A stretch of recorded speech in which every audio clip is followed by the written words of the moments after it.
Hello, and welcome to the workshop concerning punctuation.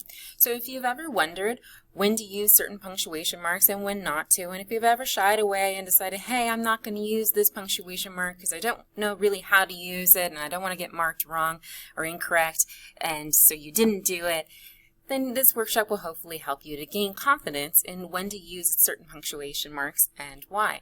So I will go through the different punctuation marks, go through various practices, and then at the end, you're going to go ahead and do a practice and show what you have learned.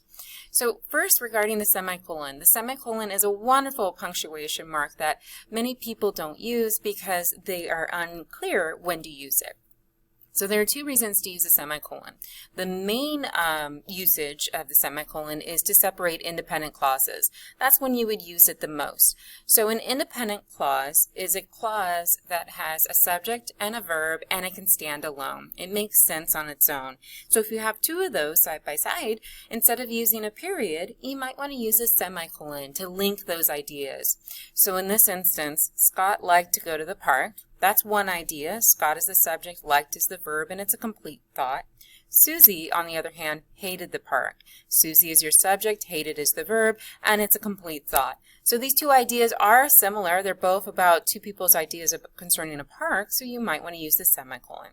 The other reason to use a semicolon is when you have a list that has a whole bunch of commas, but some of the items in the list that you're separating with commas connect to each other, and you want to link them and group them together. So you group them using the semicolon.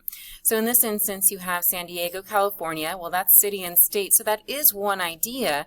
Normally, you would have a comma here and a comma there.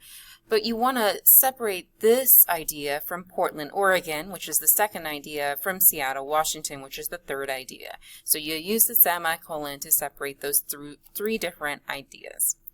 Moving over to the colon. So the colon is the two dots, one above the other. And you use the colon for various reasons. One reason why you might use the colon is to introduce explanatory statements or lists. So you must be careful when you do use it that you have an independent clause before the colon. So similar to the independent clause I was talking about before. So you have to have a semicolon. You have to have an independent clause before your colon. In this instance, Sophie went to buy shoes. Sophie is your subject, went is your verb, she went to buy shoes. It's a complete thought.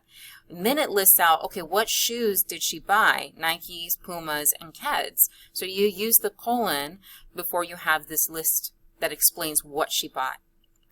It's also used with certain expressions. So if you have something like the following, that expression, the following, will probably have a colon after it because then you're going to list out what you're talking about.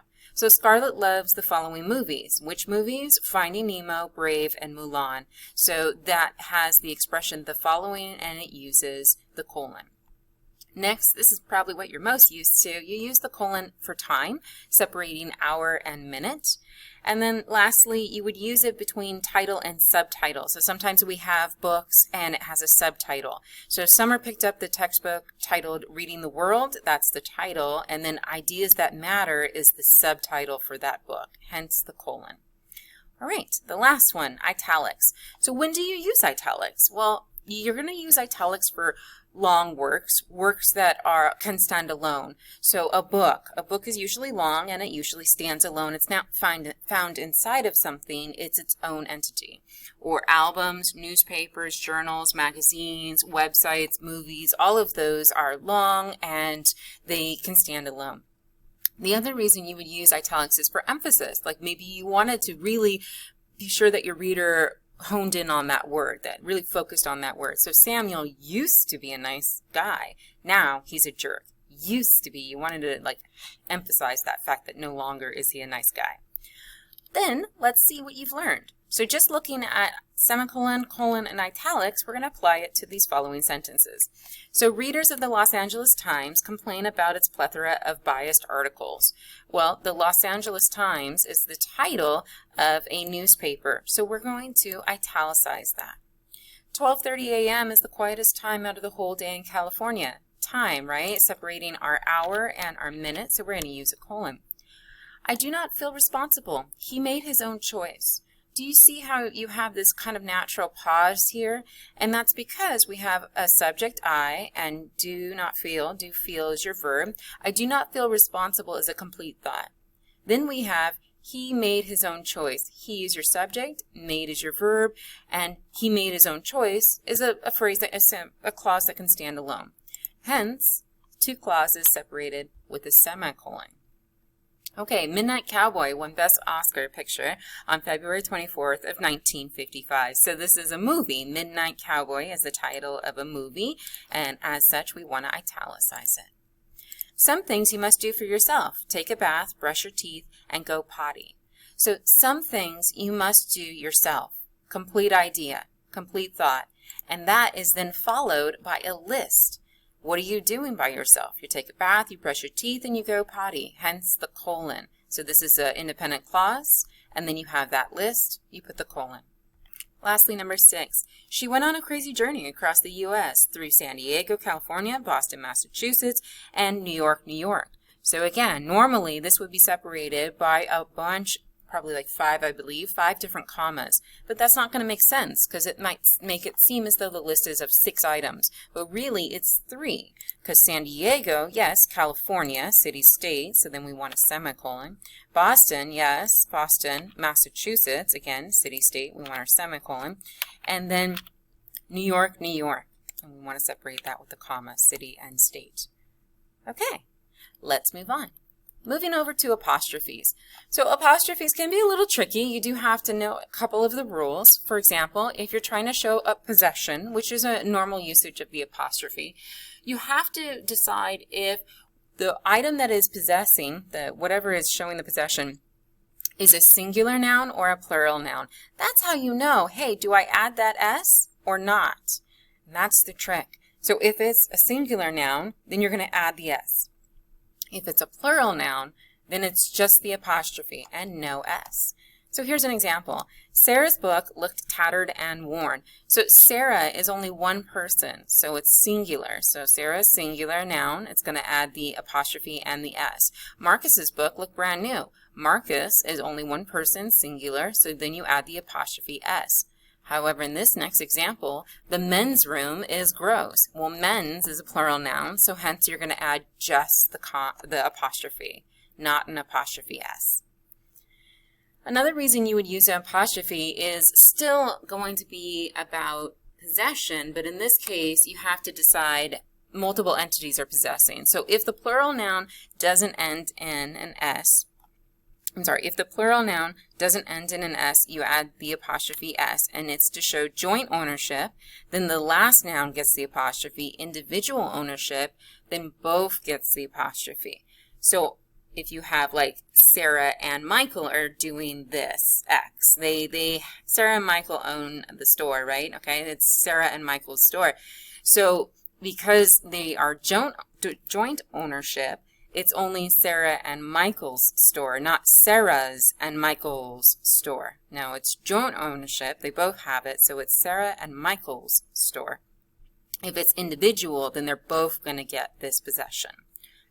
Okay, contractions is probably what you're most used to. Contractions, you're going to use the apostrophe, and then what it shows is something that you've omitted, a letter that you've omitted, or letters, plural. So Spencer can't go with her. Can't is actually cannot, but instead of the C-A-N-N-O-T, you've dropped out the N and the O, you're going to put the apostrophe. It's not a good match. It is not a good match, so because we've dropped that second I, we replace it with the apostrophe for contraction. And lastly, plural of abbreviations. So doctor's degrees, plural of abbreviations. Many people have trouble knowing the difference between the hyphen and the dash. In a little bit, I'll talk more about the dash, but first about the hyphen. So the hyphen is just that single horizontal line, a short horizontal line. And you use the hyphen maybe for contraction, compound words. So you need to kind of group those two words together for it to make sense. Saad preferred man-made furniture or laser-cut fabricated products. So it's man-made furniture. Those two ideas are connected to describe the furniture. You're also going to use the hyphen for between prefixes and proper nouns. So Sabrina is an All-American college athlete. All-American is going to be joined together to describe the college athlete. Two words joined to make a single adjective, such as first class or bluish eyes, bluish-gray eyes, that gets a hyphen as well. So America is considered a first world country. So first and world are going to be hyphenated together to describe the country. And then lastly for the hyphen is compound numbers. So that's probably, again, something that you're very familiar with. If you have something like 22 or 33 or 45, if you're spelling them out, 22, then you need to have the hyphen. Okay, most of you know this next punctuation as described as the forward slash and not necessarily described as the virgule, but that's the technical word for it. It's a virgule.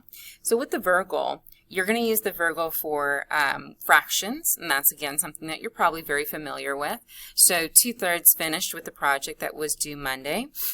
You might use it with certain expressions, like if you say something like and or, because you want to say, hey, it might be and, but it also might be or and or. So Sammy was rude and or just tired. And then the last reason you would use the forward slash or the virgule is when you're quoting poetry and you want to distinguish one line from the next line. So how does it end is line 1, it ends is line 2. So there's a virgule to distinguish the difference between line 1 and line 2. Let's practice now. So Wanda looks tired today. I wonder if her part-time job is too demanding. So part-time job. It's not part job, it's not time job. You need them together. Part-time job. So you're going to insert the hyphen. 1/3 of the population is married, so you're going to use the virgule. 1/3 of the population is married, the forward slash. At Lord Tennyson's birthday party, age-old differences were put aside. Okay, so Lord Tennyson is a singular person. It's just one. So we're going to say at Lord Tennyson's, right, possession, birthday party, singular. Age-old differences, so not age differences or old differences, age-old. We need to put them with the hyphen. I won't go to Joan's dentist, who is a member of the American Dental Association. I won't, contraction, right? Will not. Go to Jones's dentist. So this is a person, and this is a singular person. So we're going to add the apostrophe and the S. I won't go to Jones's dentist. For a long time, women were treated as second-class citizens. So again, not second citizens or class citizens, but second-class citizens. So add in the hyphen. It's not often that they meet, but when they do, they talk lovingly about its effect on them. It's not often, meaning it is not often. So because it is saying it is not, we drop the I, we need to show that it's a contraction. Not often that they meet, but when they do, they talk lovingly about its effect. So in this instance, it's not saying it is effect, but possession, its effect. So it's good. 2 lines from Dickinson's famous poem are, because I could not stop for death, he kindly stopped for me. So I need to show where does the line end. It ends here. He could not stop for death. We put a forward slash, a virgule. He kindly stopped for me. And then lastly, 4 best-selling books were published, however, no one read them. Again, best-selling, so not best books and not selling books, but best-selling books. Oops, one more. Lewis's books landed on the floor. Lewis is singular. Lewis's books, possession. So we're going to add the apostrophe and then the S.